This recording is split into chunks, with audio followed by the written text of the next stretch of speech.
welcome to yet another edition of the Stats and Stacks podcast. For today, we're going over UFC Vegas 67, Imavov versus Strickland. First things first, welcome back. It's been a long 4 weeks without fights. Again, if you want any content, you can check over on Twitter, over on YouTube, over on Instagram, over on TikTok, wherever there's social media. There is the Stats and Stat podcast, and we are hype for this week's card. All in all, it's a decent offering. It's not the world's greatest card, but it's not too shabby. It's all right. It's enough to bet on. A lot of good spots, but a lot of heavy favorites. So you got to read the room and see which one is going to blow up your parlay. And that's what we're here to help you out with. So again, I cannot wait to dig in. I am fiending to bet on some fights, and I'm ready to get this started. So let's go ahead and start with the very first fight of the night. The first fight of 2023 is Sijara Eubanks, minus 200, going against Priscilla Cachoeira at plus 170. Over under set at 2.5. Over 2.5 plus 160, under 2.5 minus 195. No better way to start the year than with Priscilla Cachoeira. Honestly, she's trash. Her striking's okay. Her power is pretty decent. I'm getting some pop-ups on here. Power's pretty decent. She's extremely hittable. Like she's called the zombie girl for a reason. She enjoys getting hit. It feels like she's 65% takedown defense. She does miss weight occasionally on the scales. Her jiu-jitsu is god awful. She doesn't have a lot to offer, yet she's 12-4, and she's 4-5 in her last fights. How the fuck does she keep winning fights? Well, part of it's who she's fighting. I mean, Shayna Dobson is one of the worst fighters to ever grace the octagon. Gina Mazany is one of the worst gas tanks I've ever seen in the octagon. Gina was whooping her ass, gassed herself out wrestling, and then sure enough got knocked out. Jillian Robertson got the takedown and submitted her real quick. Jin Young Kim kind of got the shaft in their decision. I thought she outlanded her by like 60 strikes and still got the L. I don't know. The judges like Priscilla. And Ariana Lipski, she just went out there and starched, to be honest. Lipski's a little overrated. So she fought an overrated girl, got gifted a decision, got tapped out easy, beat someone that gassed out, and then beat someone that didn't deserve to be in the UFC. So, yeah, she's 4-1, but she's trash, believe me. My biggest concern is the fact that Jillian Robertson took her down and subbed her. Jillian Robinson is phenomenal on the ground. She's one of the best jiu-jitsu practitioners at the 125 weight in women's MMA in general. Here's a dilemma. She can't wrestle. She can't wrestle at all. So that 65% takedown defense is not a good look. And if Jillian gets you down that easy, that's really concerning because Sarge can wrestle. She's not a terrible wrestler. Yes, she's 7-7. She doesn't have the greatest record, but she's better than her 7-7 record.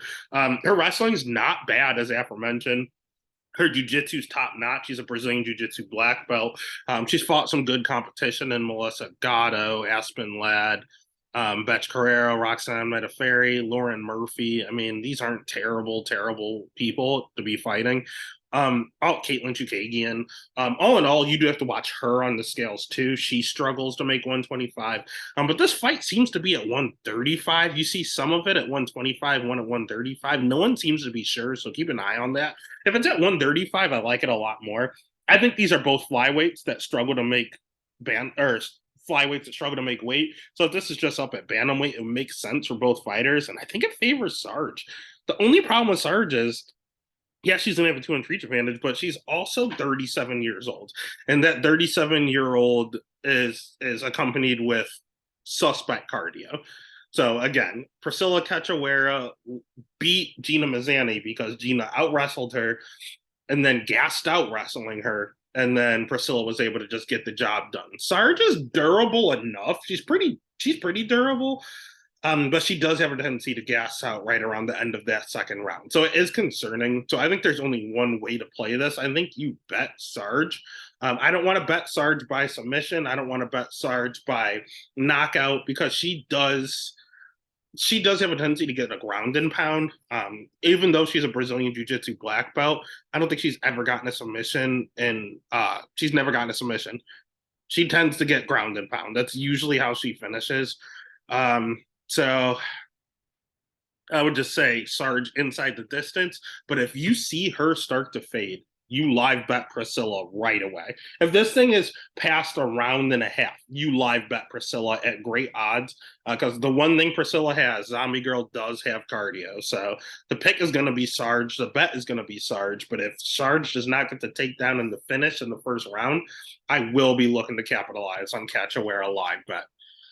Next fight of the night's another weird one, man. We have Jimmy the Brick Flick making his return, plus 280, going up against Charles Johnson, minus 340. Over under set at 2.5. Over 2.5 is plus 145. Under 2.5 is minus 180. Let's start with Jimmy because Jimmy's someone that retired recently. He has really, really, really slick jujitsu. His wrestling's okay. It's not good. It's not bad. It's decent. His striking is ass. His volume is very, very low, and he is very, very suspect when it comes to chin. You can chin check this guy. In fact, he's 16-5. When you look at his losses, Ray Rodriguez, knockout. Chris Gutierrez, knockout. Levi Morales, knockout. Tim Sosa, it just says loss. I have no idea. Let's see. Will Campesino, knockout. So he could have been knocked out every single one of his losses. So that's very concerning. But on the flip side, look at his wins. He has a decision. All these just say win, submission, submission, submission, win, submission, submission, submission, submission, submission. So he's pretty simple. He's either going to submit you or you're going to knock him out. And there's no in between. So let's look at his opponent to differentiate in Charles Johnson. Charles Johnson is weird because I can't tell if he has good takedown defense or not. He got taken down like 10 times by Muhammad Makayev, but Muhammad Makayev is probably the best wrestler in the division. His striking's good. His jiu-jitsu, he's never been submitted. So there's always a first for everything. But like I said, Jimmy Flake submits everyone, and this guy's never been submitted. And he's been in there with some killers. He has a good schedule. Zalgas is good. Makayev, good. Carlos Mota, good.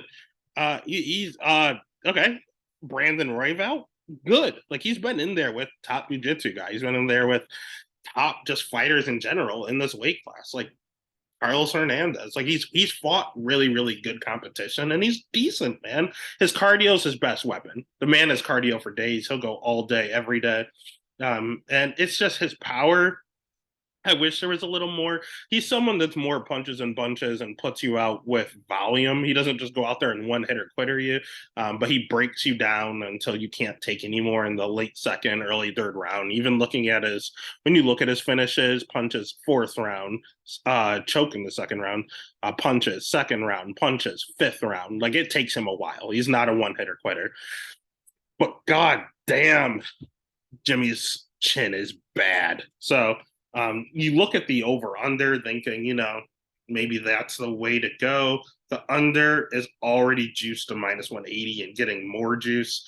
So you don't really want to go that way. You're probably going to have to pick a side. But I don't like Charles Johnson at minus 340. That's a little steep in my opinion. But there's no way I'm trusting Jimmy Flick. And Jimmy Flick is someone I don't trust people when they talk about retirement. This dude actually retired for a few years and now he's coming back.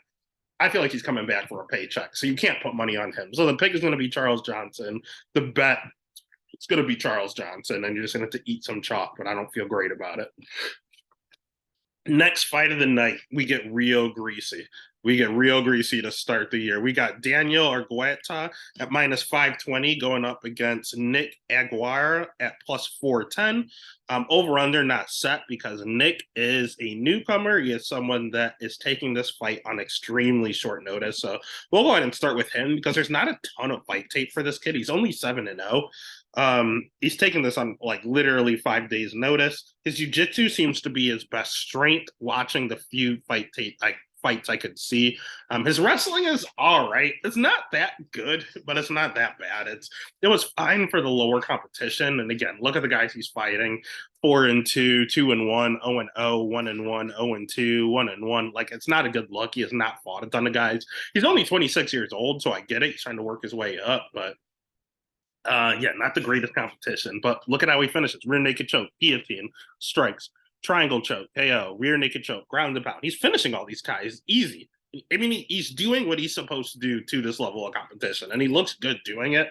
So this will be a true test. So we'll see. he just seems to really just his striking I don't even really know about. He just pressures you, shoots a double. Like that's he has a few duck unders, a few doubles. He kind of played with a single leg in one of his fights. I have no idea about his striking. He just goes on here and wrestles and tries to submit you.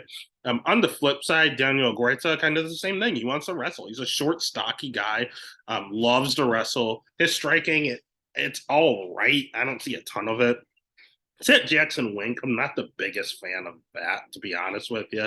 That camp is kind of falling apart. If you remember, Cub Swanson refused to talk in his last fight during the press conference, and he had a friend that was just talking for him. That was unfortunately Daniel Agueda. My biggest issue is with him is that he's a 135 pounder moonlighting at 145. He took a short notice fight against Damon Jackson to get his foot in the door at 145. I thought he was just doing that just to get on the roster, but sure enough, this fight is at 145, and I'm not a fan of that for him. And all he wants to do is wrestle. So being the smaller guy, yeah, it's going to be pretty tough for Nick to take him down. But what is Daniel going to do? Strike with him? Because neither one can really strike. So if Daniel takes him down, how is Nick off his back? I've never seen it. I have no idea. There's too much unknown in here.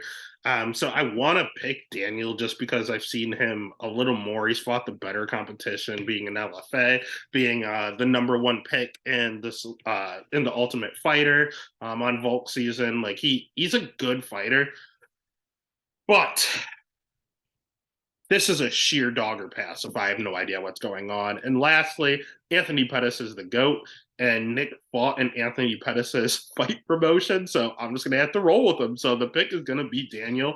The pick is just going to be Nick because it is a total unknown, and one of them has a plus 410 next to their name.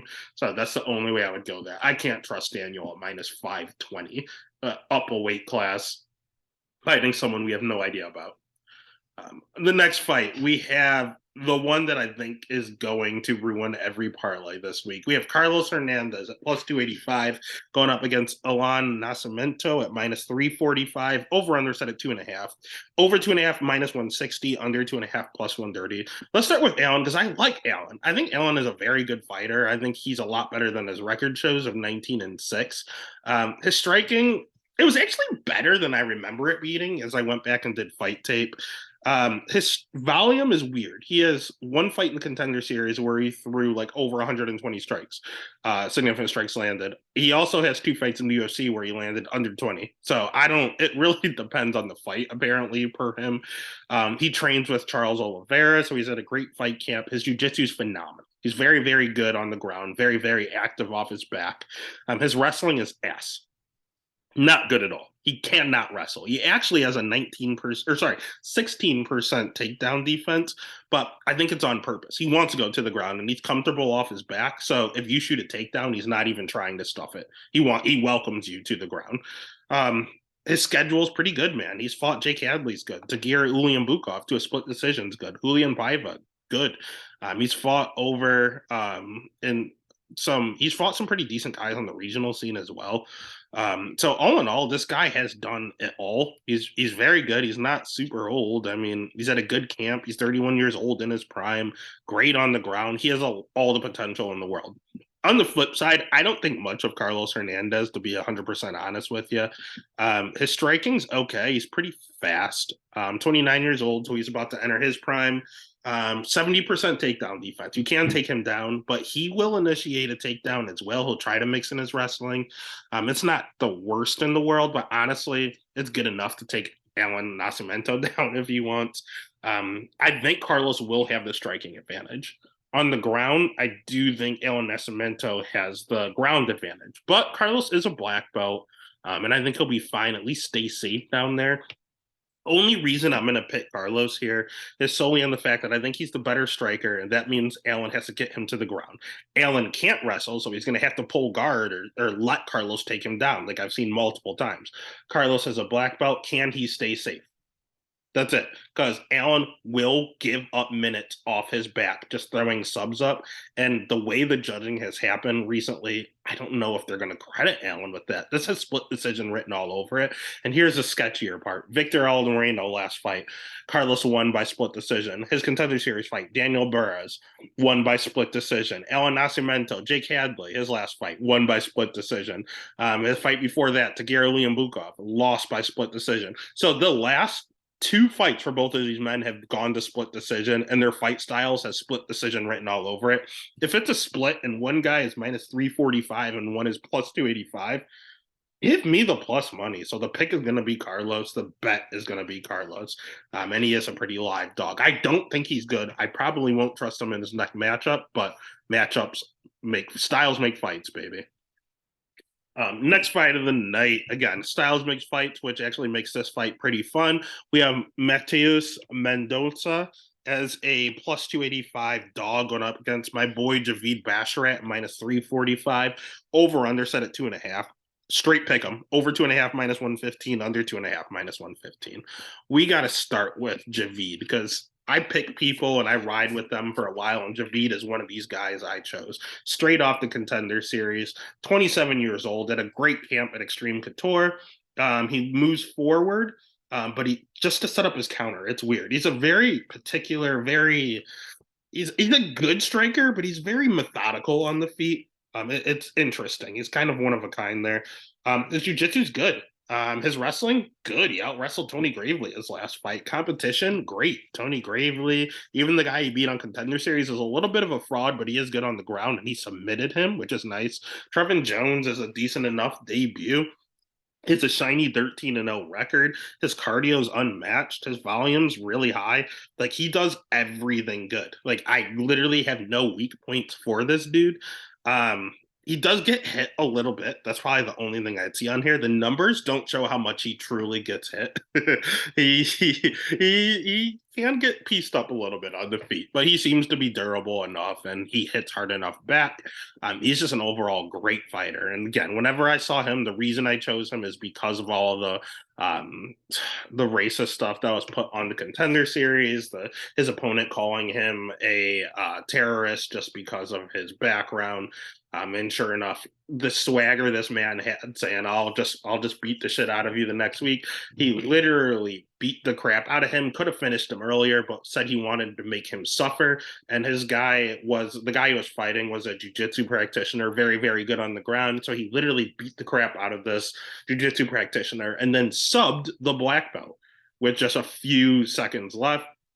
I love that. He literally stretched it out as long as he could and then beat him at his own game. That was swag personified, and I decided I'm rolling with my boy, the Snow Leopard, from here on out. On the flip side, we have Mateusz, who actually was the opposite on Contender Series and lost me money because I bet against him for whatever reason. I don't know what I was thinking. He's really young. He's 23 years old. His fight tape doesn't look the greatest, to be honest with you. He's a shoot-a-box fighter out of Brazil. He hits extremely hard. He fights like every shoot-a-box fighter. He's 10-0, 23. Jiu-jitsu's fine. It's pretty good. Striking is fine. He hits decently hard, but he's kind of hittable himself. He will have a 2.5 reach advantage here, but it's a kid. Again, he's 23 years old. His wrestling did not look very good on the regional scene. So if Javid wanted to take him down, I think he can at will. I don't think Javid will. He prefers to strike, but he will wrestle you if he wants to, if he sees fit. So all in all, I think it's pretty close on the feet, but I will give the technique to Javid. So I'll take technique over power all day.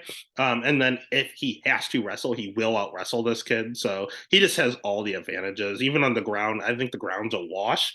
But just between the fight experience, the striking, and the wrestling, I got to go with my boy Javid here. So the pick is going to be Basharat. The bet would be Basharat. He might be an anchor of a lot of my parlays. Next fight of the night gets real greasy. We have another Mateusz. We have Mateusz Rebecki going up against, at minus 700, biggest favorite on the card, going up against Nick Fior at plus 510. Over under set at 1.5. Over 1.5 is minus 110. Under 1.5 minus 120. The over is actually plus money now, which is actually a pretty solid look in my opinion. But let's start with Mateusz. Mateusz is good, man. I think he's very good. He's a very good wrestler. Very good wrestler. His striking, He hit hard. He's extremely hittable on the feet, but he hits decently hard, pressures forward, and seems extremely durable. He pressures, man. He pressures like a motherfucker. He's in your face all day, every day. His cardio's okay. I've seen it look good and I've seen it look bad. He's 30 years old. Fight competition. He's fought great guys over in M1. He has a lot of good wins. He's one of these guys that are coming into the UFC that are already battle tested, so that's a big thing here. It's just he's a little more hittable than I'd like to see. I think he has all the goods. He's really short, really stocky, little fire hydrant. You're not going to take this guy down, but you can punch him in the face as he just charges forward with reckless abandonment. But it's been working. This style's been working. He's 16-1. This one loss was by knockout. The only reason that concerned me is because Nick Fiore, I like this kid. I watched his fight tape. I was like minus 700. This kid is just getting brought in to get killed. He's 25 years old and he's a Brazilian Jiu-Jitsu black belt under Renzo Gracie. Those guys are real. They are real black belts. And when you look at his record, yeah, he's only 5-0. Yeah, he's fighting really shaky competition.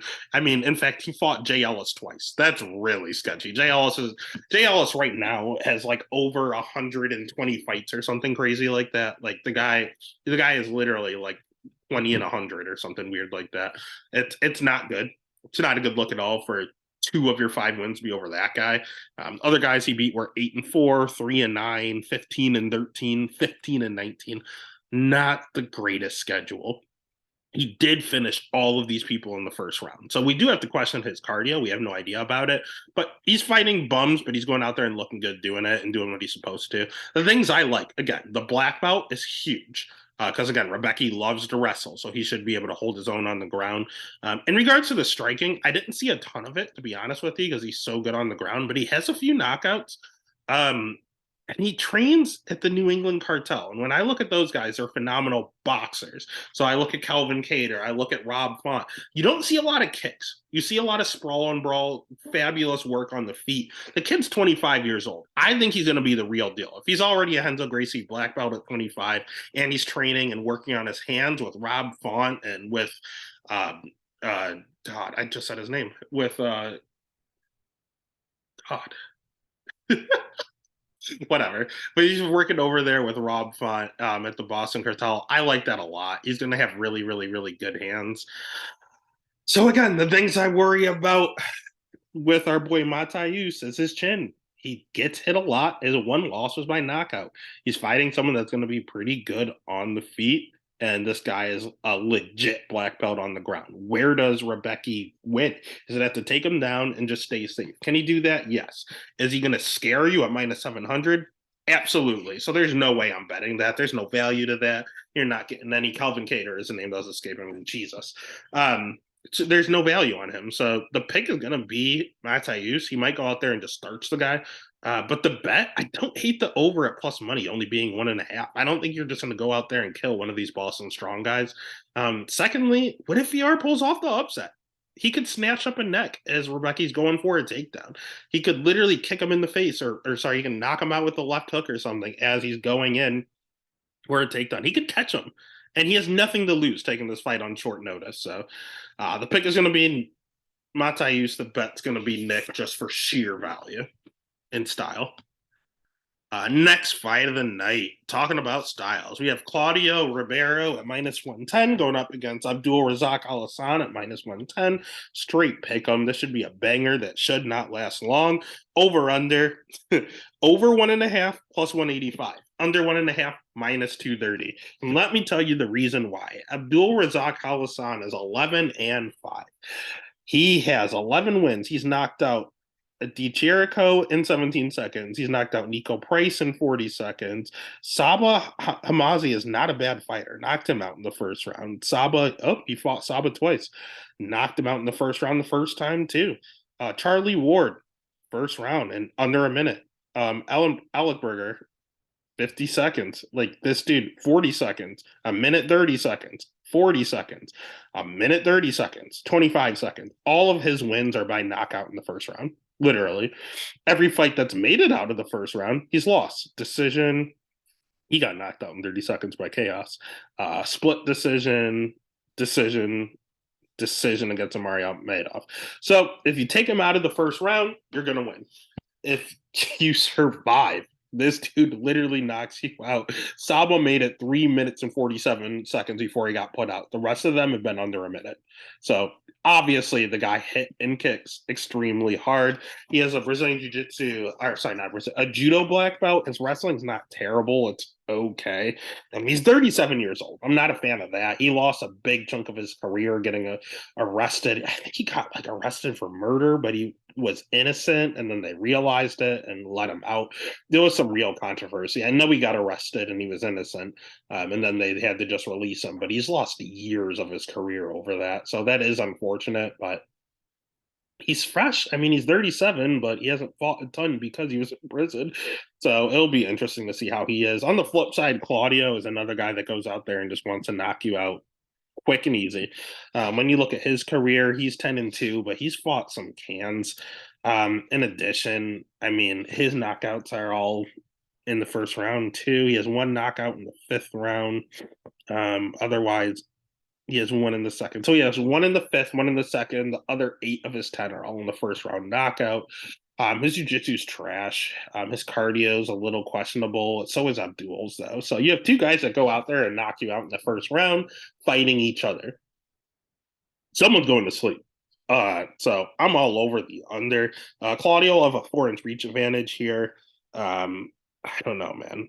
This is his Dana White Contender Series debut. You always fade those guys when they're favorites. This is a straight pick 'em. Why pick a side? You can't. Just take the chalk, take the juice at minus 230. If it gets too high, just stay away from this fight and enjoy it, because it is a literal coin flip. Whoever hits who first is going to go out. So the pick is going to be Abdul. The bet is just going to be the under, or just leave this alone. Next fight of the night is another one that you have to unfortunately leave alone.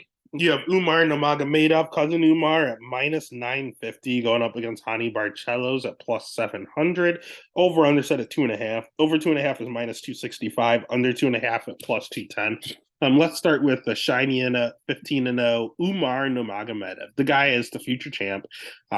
He's pretty good on the feet. You don't see a ton of it. He's very, very fast. He's very, very hard to hit. But he has a really fast head kick, little left head kick. It's very sneaky. He's just a quick jab. He seems proficient on the feet. He seems like the best striker out of the Magomedovs on the feet. But you don't see it a lot because he's such a good, dominant wrestler. His wrestling is the Nurmagomedov wrestling. He will take you down, and when he takes you down, you don't get up. His jiu-jitsu's top notch. He submits a lot of people. His cardio seems just fine. Doesn't look tired at all in any of his fights. His volume checks out. Schedule. He's fought some pretty decent guys over on the regional scene, and Brian Kelleher in the UFC. Sergey Marzov is good in the UFC. He fought Saeed Yakub Kakramanov over in the regional scene. Like, he's fought some pretty decent guys.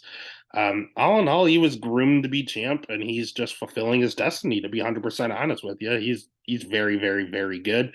Nothing bad to say about the kid, to be honest with you, except for that. Besides the fact that Habib won't be in his corner for this fight because Habib's done with MMA. Outside of that, Hani Barcelos on the flip side, very good himself, 17-3. Good striking, good wrestling, a member of the Brazilian Olympic wrestling team. Jiu-jitsu, he's a Brazilian jiu-jitsu black belt. 35 years old. That's his biggest issue. He's getting older, and you're starting to see him fade just a touch. Timur Valiev was a close fight, but he shouldn't have lost to Timur. Victor Henry's good, but shouldn't have lost to him. Like, you just see the guys that he would have beaten probably 5 years ago now starting to be able to sneak wins over him. His cardio's fine. It checks out. He's been chin checked a few times this last couple fights. He's never been knocked out, but he has been chin checked. He's been submitted one time in his career, and it was back in 2014. He got caught in the rear naked. So it's not like you can't submit him, but it's very rare. I mean, the guy has 20 fights and got submitted once.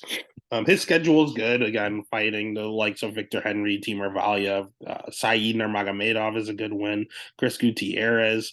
But again, this is kind of a revenge fight for Umar. He went out there and beat his cousin Saeed, and now cousin Umar is coming to clean house and exact revenge for the Nurmagomedov name. So you're going to have a pissed off Umar going up against Hani. I'm not a fan of that, and they've already trained for this guy, already fought this guy. They will have a game plan ready. Hani's not getting any better at 35. He's still good. Don't get me wrong. He's still a killer.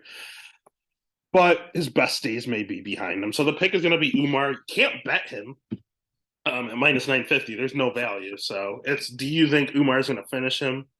I'd say no. I don't think so. I think he wins a decision. So the pick is going to be Umar. The bet is actually just going to be the over 2.5, or fight goes a distance if you want to juice it a little more.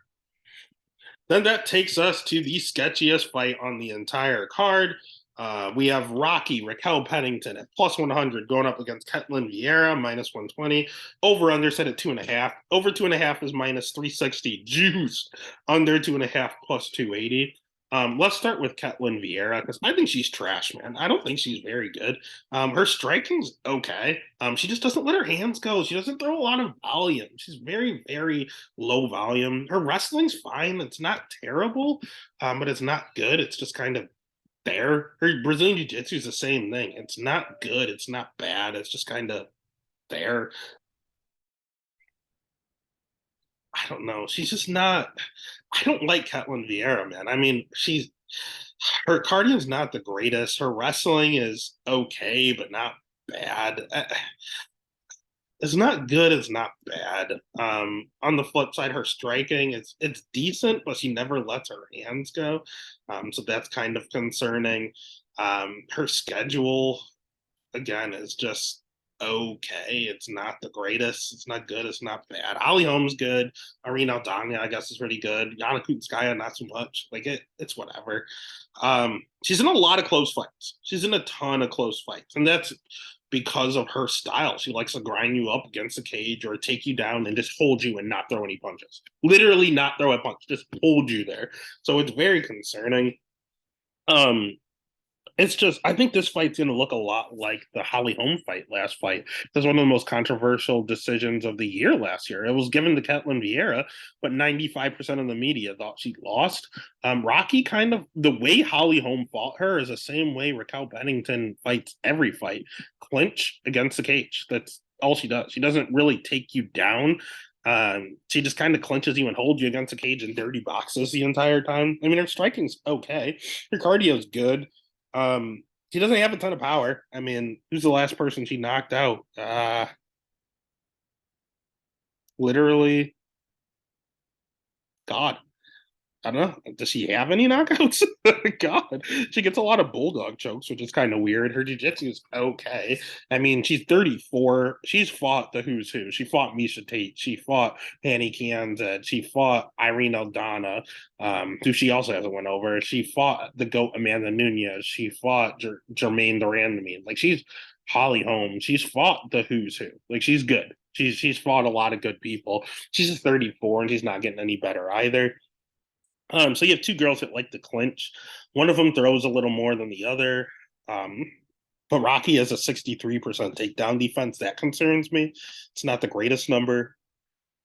I don't know, man. I think this is just going to be a 30 boxing clinic for 15 minutes. And I have no idea who's going to come out on top of that. They both just clinch. So the pick is going to be Catlin in case she decides to actually get a takedown and mix it in with the dirty boxing. But the bet's going to have to be Rocky at plus 100 just because I think this is a legitimate coin flip. And I'm just going to pick the one with the plus sign next to her name. She's fought the better people. She has the plus sign. She has my bet. All right. Then that takes us to the probably second sketchiest fight on the card. Yeah, Punahele Soriano is a minus 155 favorite going up against Roman Kopylov at plus 135. Over under set at 2.5, over 2.5 plus 105, under 2.5 minus 135. Let's start with Roman because I don't think Roman's very good. His striking's all right. His striking looked very good on the regional scene. He came over to the UFC and got exposed a little. Carl Roberson was winning some of the exchanges and then ended up submitting him. That's a sketchy look. He fought Albert Duraev. Once he got taken down, you saw that he had absolutely nothing off of his back. He had nothing there. He got mauled on the ground. But his striking in, it's not good. It's not bad. He's a little hittable. He does slow down a touch. He will have a 2-inch reach advantage, which is nice. But you can back him up a lot. He really likes to counter. That's predominantly what he likes to do. On the flip side, Puna is someone that likes to go forward, and he loves to go first. He's at Extreme Couture, so I have a lot of respect for that gym currently. It's a really good camp. Puna, his cardio not good. He does slow down. He kind of has like the zombie approach to where he's absolutely tired, but he's still swinging heavies. But it's coming slow motion. You see it coming a mile away. So he carries the power. Just you see it coming. Again, his striking is what he loves to do, but he has a wrestling background. It's actually like a wrestling state champ. He's a very, very good wrestler on paper. In the UFC, Maximov was able to take him down quite a bit, like 9 times or something like that. His takedown defense, like, don't get me wrong, Maximov shot like 40 takedowns. He was able to get like a third of them, but he shot a ton. He did defend a lot. It looked fine. And we did see him wrestle Jamie Pickett in Contender Series to get his UFC contract. So we've seen him wrestle. And then he never wrestled again. I've literally never seen him wrestle after that fight. So is he ever going to wrestle again? I have no idea. But I know if he gets Roman down, Roman has nothing off of his back. On the feet, Puna definitely has the power advantage. But Roman's never been knocked out. And Roman's the more technical striker. So on the feet, I might have to give the advantage to Roman. So that comes down to, do you think Puna is going to bring a singlet? I have no fucking clue. I don't think he does, but he has more routes to win, so I will choose him to win the bet. Dude, I think I'm gonna have to go Kopylov. I don't want to. I think Puna. I like Puna. I think Puna should win. He very well could knock him out in 30 seconds and make me look absolutely stupid. But he could also go out there and just get outpointed and refuse to wrestle. So the pick is gonna be Puna. The bet is gonna be Roman for the value. Then that takes us to our co-main event of the evening, and one I'm a little perplexed by. We have Damon Jackson at plus 105 going up against Dan Ige at minus 125. Over under set at 2.5. Over 2.5 minus 195. Under 2.5 plus 160. Let's start with the Leech, Damon Jackson. His wrestling's okay.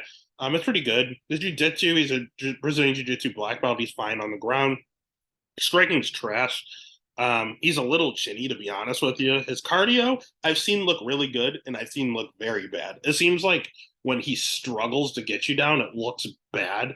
But if he takes you out at ease, he's able to breathe a little on top, and it looks fine. So it's a matter of who he's fighting. His top control is pretty good. Don't get me wrong. He's one of these guys I'll just slap on an arm body triangle. Fortis MMA is a pretty decent camp. They're growing on me. His last win against Pat Sabatini was a good one, but I'll be honest with you. I think Pat Sabatini's a little chinny. He's one of these. Like, I always go back to Kamaru Usman, one of these guys that's on a big win streak, right? Gets rocked a lot, but never fully goes out. And then they crack the code once, and then they keep getting knocked out. That's going to be Pat Sabatini. I think Pat's very good, but I think he has a chin issue. He's rocked in almost every fight, and the last one he got put out. So Damon was the guy to do it. And Damon had a lot to fight for. He just lost his brother like a few days before the fight or something crazy like that. Decided to fight anyway, dedicated the fight to his fallen brother, and then went out there and got the job done. It was a good story. It was a good thing for Damon Jackson. I was happy that he was able to do so. I think I had a bet on Pat that night, but it is what it is. Damon did it for his brother, and I'm fine with that. However, Damon Jackson has 4 career losses. He's 22-4 and 1. His losses: Ilya Tabora, knockout. His loss, jumping knee, 10-second knockout. Other loss, Kevin Aguilar, who flamed out of the UFC, knockout. And then Yancy Madero's Bulldog choke, also flamed out of the UFC. Sketchy. Very, very sketchy record, to be 100% honest with you. It looks like he might be a little chinny. He's another one that if you hit him in the right spot, he will go out. And he seems to have some real issues with body work, especially Ilya Taporia worked that body, literally knocked him out with body shots. Dan Ige throws a ton of body shots. Dan Ige is a good striker on the feet. We saw him go toe-to-toe with Calvin Kattar. We saw him go toe-to-toe with Edson Barbosa on the feet and get some wins in one of those. We saw him as a Brazilian Jiu-Jitsu black belt. He's 31 years old, in his prime. Great camp at Extreme Couture. Please look at the people he's been fighting. Yes, he's 4-1 in his last 5. He's 1-4 in his last 5. But he fought Mazar Evloev, who could be a future champ, He's 1 win away from fighting for the title, basically. Josh Emmett, 1 win away from fighting the title. He's very good. Chan Sung Jung fought for the title twice. He knocked out Gavin Tucker, who's actually a very good prospect, and he lost to Calvin Cater, who has fought for the title. So, yeah, he's literally his last 5 fights outside of Gavin Tucker. 4 of them are in the top 10. So what are you supposed to do there? 3 of them are in the top 5. So what are you supposed to do there? He went out there, he gave his all. He looked good against Josh Emmett, to be honest with you. A lot of these guys are able to out wrestle him. Mazar Evloev did go out there and out wrestle him. Josh Emmett was able to get a takedown. Chan Sung Jung was able to go out there and get a few takedowns. That seems to be how you beat him. He's a good wrestler. Don't get me wrong. He has a wrestling background, wrestled in college. Brazilian Jiu-Jitsu black belt, very good on the ground. Striking, we talked about. He's good on the feet. Won against Edson Barbosa on the feet. So don't get fooled by this 50% takedown defense on record. He's fighting absolute killers that did nothing but wrestle him. So the number is skewed. He's a better wrestler than it shows. And honestly, if anything, it's not worse than Damon Jackson. It's at least on par. So at that juncture, if Damon Jackson can't get this to the ground, Ige's going to kill him on the feet, and he's going to knock him out.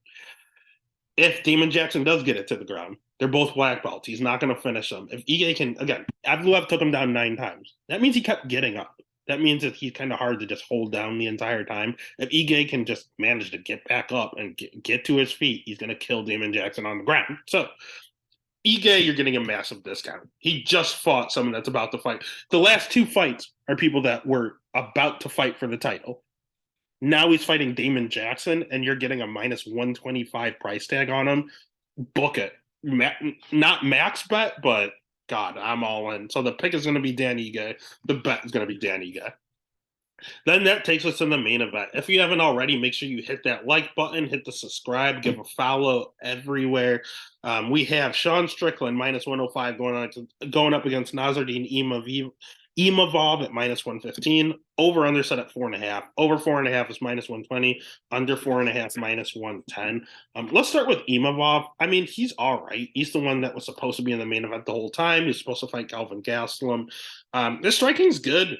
They call him the sniper. He's a good striker. He trains over where Francis Ngannou used to train. He's 26 years old, so he's only getting better. He's super young. His wrestling's good. He's Russian. Don't get me wrong. He trains over in Paris, but he's originally from Russia. His wrestling's not terrible. Jiu-jitsu, good. He has a lot of good front chokes, his anaconda chokes, his guillotines. He will try to choke you out. The issue is his cardio. I don't know about. I do not know about his cardio. I've seen it look good. I've seen it look bad. I've seen it look fine against. It looked bad against Jordan Williams. It looked good against Philip Hawes. Ian Heinisch, he finished in the second round. Edmund Shabazian, second round, it looked fine. Joaquin Buckley, it looked bad. So I don't know. It's very sketchy. I don't know how his cardio is. And this is a 5-round fight, so that does concern me. We're going to learn some things about him, especially going up against Sean Strickland, where his best weapon is his jab and his cardio. That's literally what he's best at, is his cardio and his stand-up. He's 85. He's rocking an 85% takedown defense, so Nasruddin it's not gonna be easy for him to take him down if he wants.